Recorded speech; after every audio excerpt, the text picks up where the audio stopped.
তো গেস আমি আমার শখের ব্লগ পেজটা, ফেসবুকে যে পেজটা ছিল সেটা ডিলিট করে দিছি, পার্মানেন্টলি ডিলিট করে দিছি।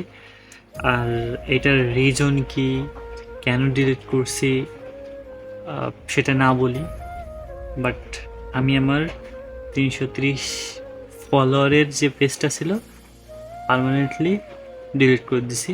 সেই পেজ আর কখনো ব্যাক আনবো না, কোনো কিছু করবো না, বাট ডিলেট ইজ ডিলেট। এখন কথা হচ্ছে কেন ডিলিট করলাম, তাই তো। ডিলিট করার কিছু রিজন আছে। প্রথম রিজনটা হচ্ছে পেজে যে ভায়োলেশনটা আছে সেটা কখনোই উঠবে না, এটা একটা কথা। আর যে ব্লগগুলো আপলোড দেওয়া হয়েছে, মিউজিক ইউজ করা হয়েছে, সেই জন্য এখানে কপিরাইট আসবে। এইখানে এই জন্য পেজে আর কাজ করব না। সো নেক্সটে যে পেজে কাজগুলো করবো সেটা অন্য টাইপের হবে, বাট আপাতত পেজ এটা ডিলিট।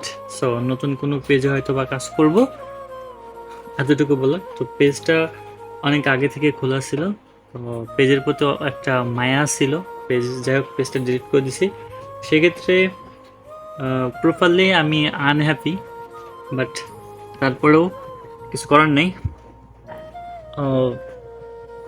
পেজটা ডিলিট করার পর খুবই খারাপ লাগতেছে, কিন্তু কি করব, পেজে অলরেডি ভায়োলেশন আছে, ওই পেজে কাজ করে কখনো গ্রোথ করা পসিবল না, সেজন্য পেজটা ডিলিট করে দিছি। আর দেখি নতুন পেজে কাজ করলে ওইখানে আপডেট তোমাদের জানাবো। তো যাই হোক, আজকে ভিডিওটা এতটুকু বলার জন্য যে আমি আমার শখের পেজটা ডিলিট করে দিছি।